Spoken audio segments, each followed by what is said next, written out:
आप railway exams की preparation कर रहे हैं तो सच में आप सही वीडियो देख रहे हैं। वैसे भी रात के 9 बजे का समय मैं रेलवे को ही टारगेट करता हूं, रेलवे की परीक्षाओं की प्रिपरेशन आपको कराता हूं, जिसमें एनटीपीसी, एएलपी और ग्रुप डी को हमने टारगेट कर रखा है। इसकी परीक्षाएं जो आगे होने वाली हैं, जिसमें एनटीपीसी नोटिफिकेशन अभी एलपी का आया है, जिसके फॉर्म भी आप भर रहे हैं, वो भी आपके लिए चैलेंज है। और साथ में जो ग्रुप डी के फॉर्म भर चुके हैं, जिन बच्चों को आगे पेपर देना है, उनके लिए भी निर्णायक पार्ट होता है। मैं रेलवे की प्रिपरेशन आपको लगातार करा रहा हूं और वह जरूरी कंटेंट जो आपके लिए जरूरी है, जो इस परीक्षा के लिए निडेबल है, जो इंपॉर्टेंट है, मैं आपको कॉन्सेप्ट के रूप में, प्रैक्टिस के रूप में, मिसलेनियस टॉपिक के रूप में, मॉडल पेपर के रूप में डे बाय डे रात को 9 बजे में प्रोवाइड करता हूं। कुछ मिसिंग था, कुछ ऐसे मैसेजेस मेरे पास थे जो बच्चों के आए थे कि सर बाकी अरिथमेटिक तो हम कुछ कर ले रहे हैं हल्का फुल्का, लेकिन ये वाला सेक्शन बहुत हमें पेन दे रहा है, एडवांस मैथ्स। और मैं एडवांस मैथ्स को लेकर के सक्रिय भी इसलिए हुआ क्योंकि एडवांस पर अपना एक अप्रोच भी है, मैं इस पर कुछ बेहतर भी कर सकता हूं आप लोगों के लिए, अगर आप मुझे जानते हैं तो। और साथ साथ रेलवे परीक्षाओं का जो प्रेशर होता है या जो उसका कॉम्बिनेशन सेट होता है एडवांस के साथ, बहुत ही बेहतरीन होता है, क्योंकि रेलवे साइंस पर फोकस करता है। आप देखेंगे तो साइंस सबसे ज्यादा सवाल रेलवे पर ही टारगेटेड आते हैं। रेलवे की परीक्षाओं में साइंस के बहुत अच्छे अच्छे सवाल पूछे जाते हैं, खास करके फिजिक्स के सवाल। बायोलॉजी के सवाल कम आते हैं, बाकी परीक्षाओं में बायोलॉजी से ज्यादा फोकस करता है, लेकिन इसमें फिजिक्स के सवाल ज्यादा आते हैं। तो अब आप अगर सोचो भाई और भी पार्ट्स हैं, ऐसा नहीं कि और पार्ट नहीं है, तो साइंस और जो टेक्निकल पार्ट होता है उसमें ज्यादा इनका अप्रोच होता है, इसलिए एडवांस पर इनका एग्रेशन खूब दिखेगा। आप इनके किसी भी पेपर पैटर्न को उठा के देखिए, इवन ग्रुप डी का पेपर पैटर्न उठा के देखिए, तो आपको समझ में आएगा एडवांस से तो खूब पूछा जा रहा है। और अभी आपने अगर आरपीएफ कांस्टेबल का पेपर देखा होगा तो उसमें भी आपको एडवांस के खूब सारे सवाल दिखे। अगर 35 सवालों में हमने नोटिस किया कि 10 से 12, 15 सवाल आपको एडवांस के दिख रहे हैं। भले ही लेवल कम ज्यादा हो, उसकी बात नहीं होती है, लेकिन कांस्टेबल को जैसे ही दिमाग से निकालेंगे, जिन परीक्षाओं को मैंने टारगेटेड किया है, जिसमें एनटीपीसी का पेपर है, रेलवे ग्रुप डी का फॉर्म आप भर चुके हैं, एलपी का भी नोटिफिकेशन इस समय चल रहा है, फॉर्म आप भरना शुरू कर चुके होंगे आप लोग। इन परीक्षाओं में एडवांस मैथ्स की भूमिका अपने चरम पर रहेगी, अपने सबसे बड़े स्तर पर रहेगी। आप एडवांस मैथ्स को इग्नोर नहीं कर सकते, इसके लेवल को ऐसे हल्के में नहीं ले जा सकते हैं। मेरे पास आपके संदेश आए, बहुत बच्चों ने मुझे मैसेज किया कि सर एडवांस पर कुछ काम करिए और एडवांस हमारी अच्छी कर दीजिए। मैं यह वीडियो इसीलिए बना रहा हूं कि हम लोग एक प्लान बनाते हैं, हम एडवांस को लेकर के एक डिस्कशन करते हैं और उसी आधार पर हम अपनी प्लानिंग को तय करके एडवांस की प्रिपरेशन आपके साथ सेट करते हैं। बहुत कुछ डिपेंड करता है कि आप कितने मनोबल से, कितने एग्रेशन से आप हमारे साथ जुड़ते हैं। आपका यह लगाव, यह जुड़ाव ही मुझे प्रेरित करता है, मुझे और फोर्स करता है कि आप और बेहतर करो, और बेहतर कंटेंट लाओ, और बेहतर प्रिपरेशन कराओ, जिससे कि हम सब जो है, भाई देखिए टीचर का उद्देश्य केवल ये है कि हम आपके हित में कार्य कर सके, आपको सफलता तक ले जा सके। इसी ऑब्जेक्टिव से मैं कार्य भी कर रहा हूं और मुझे आप इसी पर्पस से जानते भी हैं और मानते भी हैं। मैंने देखा है, इसमें बताने की बात नहीं है। मैं आपको लेकर चलता हूं एडवांस की प्रॉपर प्लानिंग पर। सबसे पहले आप इन एग्जाम्स को देख लें। अच्छा, एक सवाल और भी मैं आपको बता दूं कि यूपीपी यूपीएसआई जिसका पेपर आगे प्रस्तावित है, वो बहुत बच्चे कॉमन है जो इनकी पेपर प्रिपरेशन और इनकी प्रिपरेशन साथ में कर रहे हैं। दोनों की तैयारियां भी हो सकता है आप साथ में कर रहे हैं। तो ये जो एडवांस का हिस्सा क्या यहां पर भी यूजफुल है, कितने हद तक है, मैं इस पर भी आपको यहां पर कुछ डिस्कशन देता हूं। और साथ साथ इस वीडियो में मैं ये भी बताऊंगा कि मैं किस तरह से एडवांस पर कार्य करूंगा, कैसे आप मुझसे जुड़ करके इसमें आप हेल्प ले सकते हैं, ये मैं सब कुछ स्पष्ट करूंगा। लेकिन इन सब के साथ साथ मैं आपसे जरूर एक बार रिक्वेस्ट करूंगा कि चैनल पर अगर नए हैं तो सब्सक्राइब कर ले, बहुत हेल्प मिलेगा, बहुत ही आपको यूजफुल कंटेंट और वैल्यूएबल डेटा से आपको प्राप्त होंगे। और साथ साथ अगर डिस्क्रिप्शन में टेलीग्राम ग्रुप आप देख रहे हैं तो उसको भी ज्वाइन कर लें कि हम पीडीएफ कंटेंट और अपनी क्लासेस की इंफॉर्मेशन है, ईच एंड एवरी इंफॉर्मेशन आपको आराम से हम प्रोवाइड कर सके, हमारी कम्युनिकेशंस में कोई प्रॉब्लम ना आए। पहले मैं इसको अपडेट करते हुए लेकर चलता हूं आपको सबसे पहले उन रेलवे एग्जाम्स को जिसको लेकर के अभी आपका टारगेट बना हुआ है, जिसमें सबसे पहला फोकस आपका एनटीपीसी होगा, क्योंकि इसका पेपर आगे है सीबीटी 2 का। अब सीबीटी 2 का पेपर जितने बच्चों को देना है उनको तो भाई यहां पर आपने एनटीपीसी इस समय आपके लेवल का ही है, आप समझ ही रहे हैं, आपके एग्रेशन में है, आपकी तैयारियों में है। एएलपी का नोटिफिकेशन इस समय चल रहा है, अभी तो आप देखें 10 तारीख से 11 तारीख से फॉर्म भरे जा रहे हैं, तो आप अपने स्तर पर फॉर्म भरना शुरू कर दीजिए। ग्रुप डी का फॉर्म आप भर चुके हैं, आरपीएफ का पेपर हो चुका है, आरपीएफ का हम कंप्लीट आपको प्रीवियस ईयर प्रोवाइड कर देंगे, जिससे भी काफी आपको हेल्प मिलेगी। और सबसे बड़ी बात, एक पेपर और है जो हो सकता है कि आप मुझसे कनेक्टेड हो, तो आप जानते हो टीचिंग वैकेंसी से आप अगर जुड़े हैं तो एक आर रेलवे प्राइमरी टीचर है, ठीक है, रेलवे प्राइमरी टीचर है, इसका भी आप लोग यहाँ पर प्रिपरेशन इसके साथ प्लान कर सकते हैं, सोच सकते हैं। इसके बारे में बात कर सकते हैं। थोड़ा सा मेरी बातों को समझने की कोशिश करिएगा। सबसे पहले मैं आपको लेकर चलता हूं एनटीपीसी सीबीटी 2 पर, जहां पर आप जिसके पेपर को आप देखने चल रहे हैं। मैं आपको बता दूं कि लगभग 25 सवालों का कॉम्बिनेशन प्रत्येक पेपर में आपको देखने को मिलता है। 25, 25 और 25 के आसपास। ये जो आरपीएफ का पेपर है ये 35 सवाल देता है, चाहे इसका कांस्टेबल हो चाहे इसकी एसआई हो। ठीक है, इसका कांस्टेबल का पेपर हो और चाहे एसआई का पेपर हो, दोनों के लिए मैं आपको बोल रहा हूं। रेलवे का जो पेपर ए वाला होता है प्राइमरी का, जो टीचिंग वैकेंसीज के लिए है, वह भी 25 सवाल ही आपको प्रोवाइड करता है। प्लस माइनस 1-2 सवाल कम ज्यादा रहते हैं, लेकिन इन सवालों में, इन पेपर पैटर्न में कितने सवाल एडवांस के पूछे जाते हैं, इसके लिए हमने जब पूरी एनालिसिस करी और आपने भी किया होगा, तो मैं देख पा रहा हूं कि लगभग 40% प्लस, इतने से ज्यादा सवाल आपको एडवांस से देखने को मिल रहे हैं। तो मतलब मैं आपको बता दूं कि प्रत्येक बच्चों के अंदर जो फोकस होता है और प्रत्येक पढ़ाने वाले टीचर के अंदर भी जो फोकस होता है कि अगर वो 4 महीने की प्रिपरेशन आपको करा रहे हैं या 4 महीने की तैयारी आपको करा रहे हैं, तो 3 माह तो गुजार देंगे पूरे अरिथमेटिक में। ठीक है, मैं कम बोल रहा हूं, ज्यादा मैं बता दूं, हम आप लोग भी पढ़ते होंगे तो समझ में आता होगा। 3 महीने तो अरिथमेटिक में गुजार देंगे। ले देकर जब 1 महीना बचेगा तो इसमें खाना पूर्ति होती है और इस 1 माह में पूरे एडवांस को कवर किया जाता है। सोचिए, कोर्स का 40% से अधिक हिस्सा हम 1 माह में, मतलब 4 महीने के कोर्स में 1/4 पार्ट हम केवल इस पूरे इतने आधे सेक्शंस के लिए देते हैं, तो ये गलत है। एक तो सबसे बड़ी प्रॉब्लम, लोग वीक होते हैं, नहीं समझ में आता एडवांस, वो भी बड़ा चैलेंज है, और ऊपर से हम इतना कम समय देते हैं, कम प्रैक्टिस करवाते हैं, तो प्रॉब्लम भी होती है। क्योंकि इस टॉपिक में, इस पार्ट में जो एडवांस का आप लोग यहाँ पर फेस करेंगे, इसमें कॉन्सेप्ट बहुत इंपॉर्टेंट है, और कॉन्सेप्ट के लिए आपको पता है समय देना पड़ेगा। भाई इसका कॉन्सेप्ट अगर नहीं क्लियर है तो बिल्कुल भी आप नहीं कर पाएंगे। कैलकुलेशंस का मतलब मिनिमम हो जाता है इसमें जब तक इंफॉर्मेशन नहीं है, जानकारियां नहीं है, फैक्ट नहीं पता है, थ्योरम नहीं पता है, फार्मूले नहीं पता है, तब तक आप नहीं कर पाएंगे। और फार्मूले भी बहुत हद तक पता होने पर अगर हमें फिगर का अप्रोच नहीं क्लियर है तो हम नहीं सवालों कर पाते हैं। बाकी अरिथमेटिक में तो थोड़ा बहुत प्लस माइनस जोड़ घटाना सबको आता ही है, थोड़ा बहुत परसेंटेज रेशियो, पार्टनरशिप, चाल दूरी समय तो हम लोग लगभग पढ़े होते हैं, जिसका उपयोग हम लोग कर लेते हैं। लेकिन हम यहाँ जाकर के बहुत बुरी तरह से फंसते हैं, और मैं देख रहा हूँ कि प्रत्येक अभ्यर्थी इसमें जूझ रहा है। मैं उसी स्तर पर आपको लेकर चलूंगा जो आपकी सही आवश्यकता है। मैं एडवांस मैथ्स को अलग से प्रिपेयर कराऊंगा, जो आपकी प्रत्येक परीक्षाओं की तैयारियों में आपको हेल्प करेगा। आप थोड़ा सा अपनी परीक्षाओं के नेचर के हिसाब से एडवांस मैथ्स को रीड करिए। कुछ हिस्से ऐसे हैं जो पूरी तरह से रेलवे ओरिएंटेड हैं, कुछ हिस्से ऐसे हैं जो आपको अगर यूपीपी यूपीएसआई की प्रिपरेशन कर रहे हैं तो वहां भी हेल्प करेंगे। जैसे अगर एडवांस को आप थोड़ा सा ऑब्जर्व करिए तो आपको मैं बता दूं कि अगर रेलवे एग्जाम्स के लिए आप लोग देख रहे हैं, ठीक है, अगर हम रेलवे एग्जाम्स के लिए एडवांस देख रहे हैं तो जो बड़े हिस्से हैं उनकी तरफ आइए। बड़े हिस्सों में सबसे पहले मैं आपको बता दूं कोऑर्डिनेट ज्योमेट्री, मैं सबसे बड़ा नाम इसका ले रहा हूं, कोऑर्डिनेट ज्योमेट्री। एक कोऑर्डिनेट ज्योमेट्री इतना इंपॉर्टेंट है कि यह इस समय एडवांस मैथ का सबसे बड़ा मेजर पार्ट हो गया है। एक समय होता था कोऑर्डिनेट एडवांस में आता ही नहीं था। आज के 12-15 साल पहले का अगर आप कॉम्पिटिटिव एग्जाम्स देखिए तो कोऑर्डिनेट रहता ही नहीं था, किसी भी किताब में नहीं रहता था, ना तो एग्जाम में पूछा जाता था। इस समय मैं देख रहा हूं कि अगर 25 सवाल का पेपर है, मतलब 25 सवाल पूछे गए हैं, तो 2 से 3 सवाल आपको यहीं से दिख जाते हैं। अगर एडवांस आ रहा है 2 से 3, और कभी कभी ज्यादा भी। निर्देशांक ज्यामिति इसको हम लोग कहते हैं।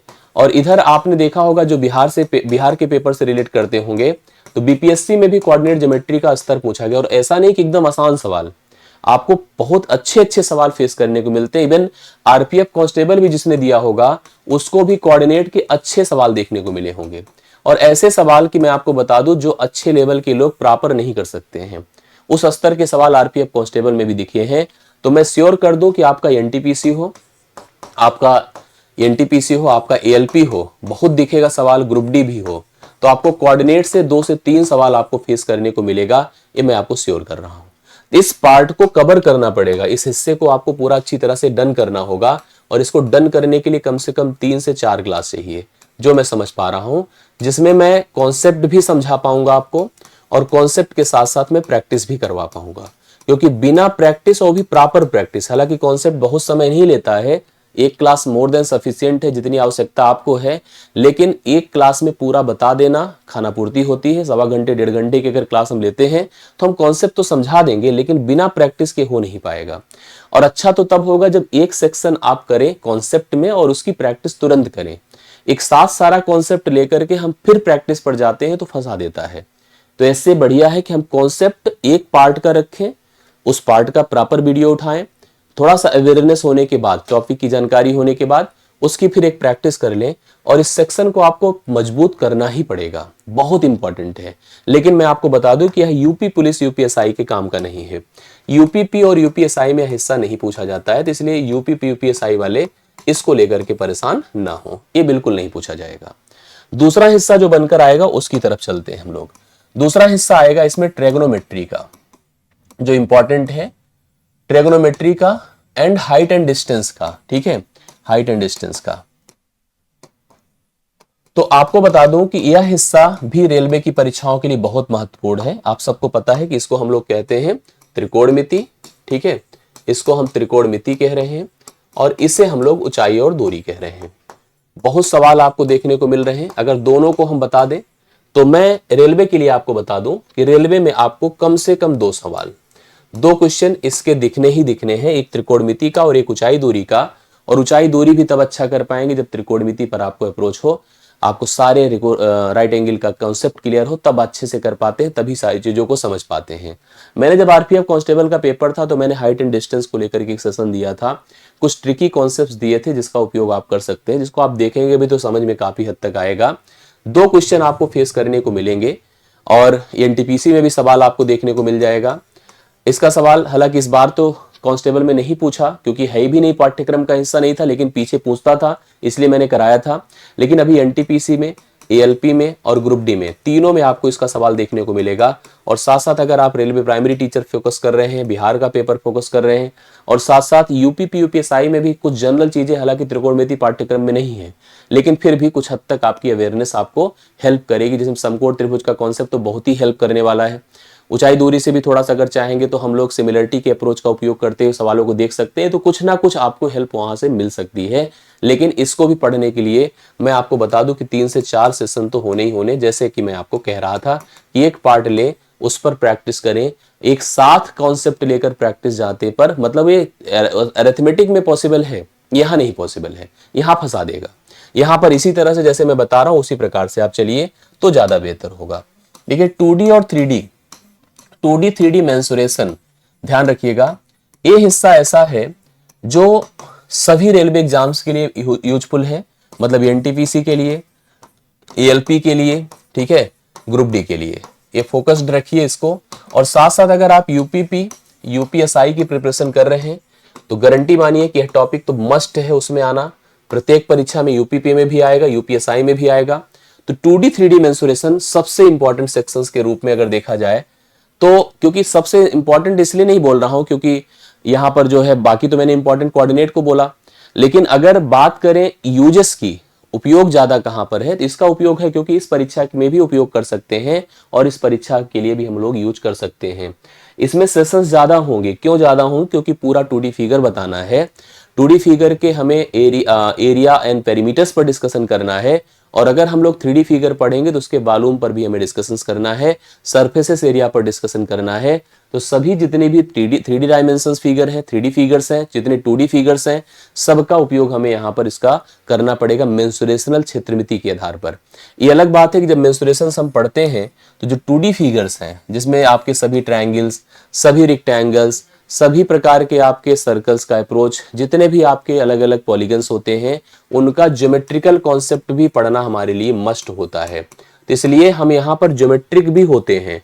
केवल मेंसुरेशन होने से हेल्प नहीं मिलेगी, हमें ज्योमेट्रिक भी होना पड़ता है, ज्यामिति का भी कॉन्सेप्ट समझना पड़ता है, क्योंकि कई बार सवाल केवल ज्यामिति से आपको फेस करने को मिल जाता है। इसलिए इस पर आपका ध्यान होना चाहिए कि हम 2D 3D मेंसुरेशन से हम रिलेट तो करें, लेकिन हमें ज्यामिति पर भी ध्यान देना पड़ेगा। इस बात को आप लोग समझ लीजिएगा।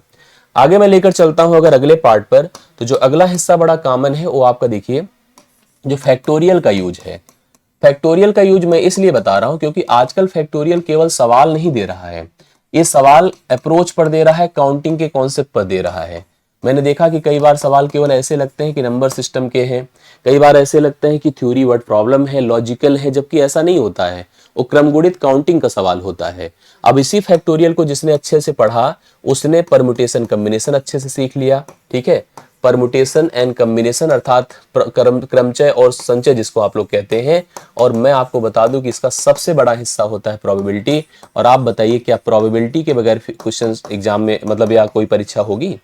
और यह यूजफुल कहाँ कहाँ है, इस सभी रेलवेज में है, सभी रेलवेज में है, चाहे वो एलपी हो, चाहे वो एलपी हो, चाहे वो एनटीपीसी हो, चाहे वो आपका ग्रुप डी हो। और साथ साथ यहाँ पर मैं आपको बता दूं, अगर आप यूपीएसआई दे रहे हैं तो बिना इसके तो पेपर नहीं बन सकता है। जो टॉपिक आप यहाँ मेंशन कर रहे हैं यूपी पुलिस में तो नहीं, लेकिन यूपीएसआई का सबसे मजबूत और सबसे बड़ा पार्ट माना जाता है। इस पार्ट को भी कवर करना आपकी रिस्पॉन्सिबिलिटी होनी चाहिए और इस हिस्से को भी बहुत अच्छे से क्लियर करिए, समझिए। फिर अगला हिस्सा जो मैं लेकर चलता हूं आप लोगों को, जिसमें सांख्यिकी का हिस्सा, जिसे स्टैटिस्टिक्स कहते हैं, सांख्यिकी जिसे स्टैटिस्टिक्स कहेंगे, ठीक है। इसमें कई चीजें हैं, मैं आपको बता दूं। सांख्यिकी में देखिए मीन मीडियन मोड का अप्रोच तो जनरल आपको पता ही होना चाहिए, और वो मीन मीडियन एंड मोड, ठीक है, ये आपको पता ही होना चाहिए। इससे रिलेटेड जितनी भी एक्टिविटी हो आपको कंफर्म होनी चाहिए, इसका सेशंस आपको बहुत अच्छे से कर लेना चाहिए, क्योंकि सभी रेलवे एग्जाम्स में आपको सांख्यिकी के ऐसे सवाल देखने को मिल जाते हैं। कुछ परीक्षाएं होती है जहां पर इनकी जो कॉन्सेप्ट्स है ना, इनकी जो थॉट्स है उस पर सवाल बना देता है। मतलब उसमें कोई ऐसा नहीं कोई न्यूमेरिकल बहुत पूछेगा, एकदम कॉन्सेप्ट से सवाल आ जाएगा। आपको अगर डिफिनीशंस और लॉजिक नहीं कंफर्म होगी तो नहीं कर पाएंगे। यूपीएसआई के एग्जाम्स में भी आपको इस टॉपिक को फेस करने को मिलेगा ही मिलेगा, आपको मिलना ही मिलना है। यूपीपी में भी आपको काफी हद तक के सवाल मिल जाते हैं। एक हिस्सा है जो सबसे बड़ा हिस्सा है, जिसका उपयोग कई अर्थ में आकर के हमें कंफ्यूज कर देता है, जिसे आप डीआई कहते हैं, डेटा इंटरप्रिटेशन। आप बड़ा कॉमन वर्ड है डेटा इंटरप्रिटेशन, आंकड़ों का आकलन, ठीक है। अब सोचिए कि इसको लेकर के कितनी हाय तौबा मचती है जब ये सवाल अपना दे देता है। खास करके पेट एग्जाम से अगर आप रूबरू हैं तो पेट एग्जाम की तो समझ लीजिए रूट है, बिना डेटा इंटरप्रिटेशन की तैयारी कोई पेट एग्जाम को अच्छे से क्वालिफाई नहीं कर पाता। इवन आपने देखा कि पुलिस का एग्जाम हुआ, उसमें डेटा इंटरप्रिटेशन पूछा गया। एसआई के सभी परीक्षाओं में आपको डेटा इंटरप्रिटेशन मिलेगा, और इवन यूपीपी का जो फरवरी का पेपर हुआ था, कितना शानदार डीआई उसमें पूछी गई थी। रेलवे की कोई भी परीक्षा हो, आप देखिए पैटर्न अलग होते हैं। जैसे किसी एग्जाम में एक फिगर पर 4-5 सवाल पूछता है, किसी एग्जाम में एक फिगर पर एक सवाल पूछता है। एसआई में भी ऐसा कर देता है, कभी कभी रेलवे की परीक्षाओं में भी ऐसा कर देता है। तो हम लोग को एक ऐसा एब्सोल्यूट नहीं होना है किसी पर, हमें एक ऐसा बैरियस या मॉड्यूलर सिस्टम रखना है जिसमें हम लोगों को ऐसी तैयारी करनी है कि डीआई की जो भी पॉसिबिलिटी आ जाए, चाहे वो टेबल से आ जाए, चाहे वो ग्राफ से आ जाए, चाहे वो आपका पाई चार्ट से आ जाए, चाहे आपका बार डायग्राम से आ जाए, लाइन डायग्राम से आ जाए, चाहे जिससे भी आ जाए, हम सभी के सवालों को फेस कर सके। डीआई का एक प्रॉपर प्रिपरेशन, और डीआई हल्की फुल्की नहीं हो सकती, डीआई के लिए बहुत ही अच्छी प्रिपरेशन करनी होगी।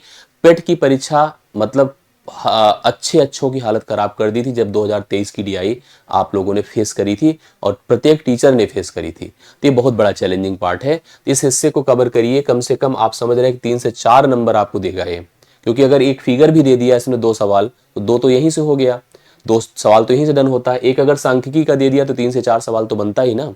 तो 25 सवाल में हम 10-12 सवाल तो पहुंच ही चुके हैं, अगर देखा जाए 7-8 सवाल 10 सवाल तो पहुंच ही चुके हैं। और अगर एक हिस्से को हम लोग अभी इग्नोर जो कर रहे हैं उसको ना करें, एक तो पहले अलजेब्रा, ठीक है।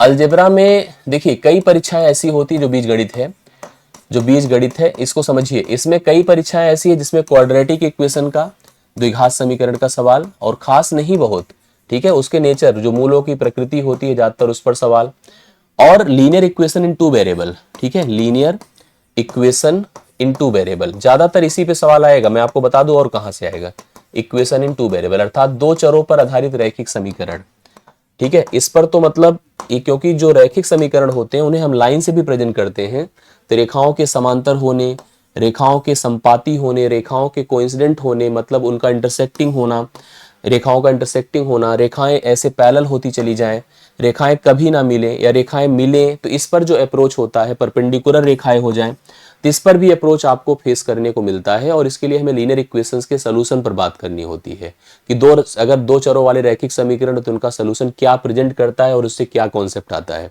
इस पर सवाल मिलता है। आरपीएफ की भी सवाल परीक्षाओं में मिलता है, साथ साथ रेलवे की सभी परीक्षाओं में, चाहे ग्रुप डी आप फेस कर लीजिए, चाहे एलपी फेस कर लीजिए, चाहे आपका एनटीपीसी हो, सभी परीक्षाओं में सवाल देखने को मिलेगा। द्विघात समीकरण से भी सवाल मिलेगा, और साथ साथ और जो इक्वेशंस हैं, जिसमें जैसे जो शेषफल वाला सवाल होता है, शेषफल वाला सवाल अगर आपको एक पॉलिनोमियल दे दिया, एक बहुपद दे दिया, एक ऐसा इक्वेशन आपको दे दिया, तो उस इक्वेशन से हम लोग क्या करते हैं बताइए, उस इक्वेशन के सोल्यूशन उस इक्वेशन के सोल्यूशन से हम रिमाइंडर फाइंड करने की कोशिश करते हैं, तो वह सवाल भी आपको फेस करने को मिलता है। तो इस तरह के जो सवाल पैटर्न होते हैं अलजेब्रा के, उनको आपको अच्छे से रियलाइज करना है, उनको तैयार करना है।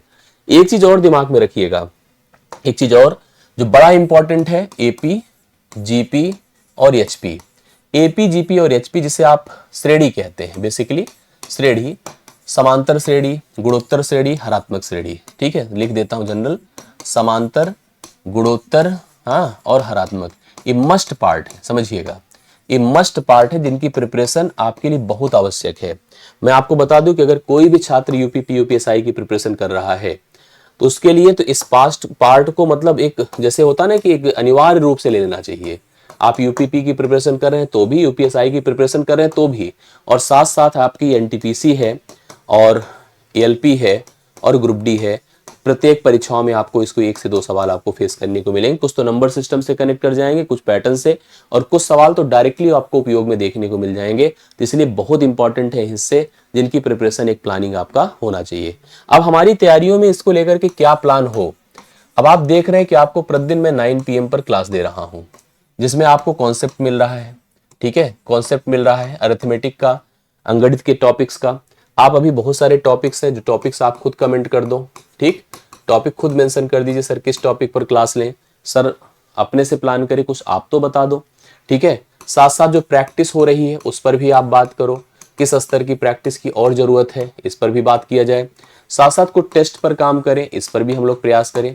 लेकिन अब हम जब एडवांस के हिस्से को लेंगे तो एडवांस की तो प्रॉपर एक सीरीज चलानी पड़ेगी। ठीक है, और इस सीरीज में क्या होगा कि आपको मैं टॉपिक दूंगा, टॉपिक पहले से ही प्रेजेंट कर दूंगा, और उस टॉपिक का कंप्लीट हम आपको अपडेट प्रोवाइड करेंगे। अपडेट का मतलब ये होगा कि हम आपको प्रॉपर उस टॉपिक को समझाएंगे और पढ़ाएंगे। तो उसका पूरा कॉन्सेप्ट जितना विजुअलाइज हो सकता है वो हम आपको देंगे, जो पूरी तरह से नए अप्रोच पर नए अपडेटेड कंटेंट के साथ होगा। और इसकी जो प्रिपरेशन होगी यह इन परीक्षाओं के लिए एक रामबाण सिद्ध होगी। और साथ साथ जैसे ही यह पार्ट कॉन्सेप्चुअली पूर्ण होता है तुरंत इस पर हम प्रैक्टिस करें, और जितने भी प्रीवियस ईयर हैं उसको बेस बना करके नई प्रिपरेशन, नए कंटेंट का उपयोग करते हुए इसकी तैयारी हम लोग करें। 9 बजे का जो टाइम है इसको लॉक कर लीजिए आप लोग, 9 PM का। और इसी टाइम पर हम रेलवे को समर्पित कर रहे हैं। इस टाइम को रेलवे की सभी परीक्षाओं के लिए हम लोग यहाँ पर यह कमिटमेंट बनाते हैं। अब यहाँ पर मैं आपसे क्या उम्मीद करूंगा, या आपकी तरफ से बातें आनी चाहिए। सबसे इंपॉर्टेंट आपके सजेशंस आने चाहिए। ठीक है, आपके सजेशंस कि आप किस तरह से इस सेशंस को ले रहे हैं, कितने सीरियस हैं, कितने नहीं हैं, इसके लिए कमेंट करिए। सबसे इंपॉर्टेंट होता है कमेंट और आपके एग्रेशंस। अगर आपके कमेंट्स आते हैं, आपके एग्रेशंस दिखते हैं, तो मैं तैयार हूं, मैं करने को लिए रेडी हूं। मेरा काम ही पढ़ाना है तो पढ़ाऊंगा ही, आप समझ ही रहे हो। ठीक है, दूसरी तरफ आप एक बार हमसे जुड़े हैं तो वीडियो को लाइक और शेयर भी करें। आप अपने व्यूज दें, अपने आइडियाज दें, अपने थॉट्स दें। एक कम्युनिकेशन बना के रखें, डंप ना बने। शांत रहेंगे तो कुछ नहीं होने वाला है। ठीक है, कुछ कहते रहेंगे, कुछ सुनते रहेंगे, कुछ समझते रहेंगे, मेरे प्रयास में आपको कमी नहीं दिखेगी। मैंने अगर कोई वादा आपसे किया है, आपके एग्रेशंस हैं, कम है, ज्यादा है, कैसे हैं, मैं अपने स्तर पर उसको पूर्ण करूंगा। ठीक है, मैं आप लोगों से बस इतना ही रिक्वेस्ट करूंगा कि आप जुड़े रहने के लिए चैनल को सब्सक्राइब कर लें और डिस्क्रिप्शन में दिए गए टेलीग्राम ग्रुप को ज्वाइन कर लें। आप इतना कर लें, बाकी मेरे तरफ से, अपनी तरफ से जो मेरा प्रयास है रेलवे को लेकर के आपको मैं वो प्रोवाइड करूंगा ही करूंगा। आरपीएफ का पेपर आपने देखा होगा, बड़े स्तर पर मैंने प्लान किया और उसका फल मिला, आपको हेल्प मिला होगा। काफ़ी अच्छी प्रिपरेशन आप लोगों ने करी, उसके सजेशंस आपके हैं। तो एक जो हमारा प्रयास होगा उसको कहीं से भी आप इग्नोर नहीं कर सकते, वो आपके लिए बेनिफिशियल ही होगा, उसमें कोई डाउट नहीं आएगी। चलिए, इसी एक बेल विशिंग के साथ, एक अच्छी एनर्जी के साथ सेशन में एंड करता हूँ। लेकिन आप सभी के सजेशंस आए, कमेंट्स आए, और आपके जितने भी अपडेट्स आएंगे उसी आधार पर मेरी प्लानिंग रहेगी। एडवांस को लेकर के क्या सच में डर है, ये भी हमें जरूर बताएं। क्या अभी पढ़ा था कभी कि नहीं पढ़ा था, क्या प्रॉब्लम थी नहीं थी, हमको जरूर बताएं। और टॉपिक जरूर बताएं जिस टॉपिक पर आपको प्रॉब्लम आती थी। बाकी मिलता हूं मैं कल से क्लासेस में और अपडेट करता हूं आपको कंटेंट, कॉन्सेप्ट, प्रैक्टिस, ये सारी चीजें मैं प्रोवाइड करता हूं। रेलवे के लिए एकदम मस्त रहिए, तैयार रहिए, टेंशन छोड़ दिए। 25 सवाल आपको मिलेंगे एग्जाम में, ये मेरा आपको वादा है। कहीं भटकने की जरूरत नहीं है। मैं एकदम रेडी हूं, मैं एकदम फोर्स्ड हूं, मैं करने के लिए प्रेरित हूं, मैं करूंगा, मैं आपको सिद्ध करके दूंगा, बिना हो हल्ला ज्यादा किए, बिना इधर उधर की बातें किए। जो जेन्युइन चीजें हैं मैं आपको प्रोवाइड करूंगा। थैंक यू सो मच, सभी को ढेर सारा प्यार, शुभ रात्रि।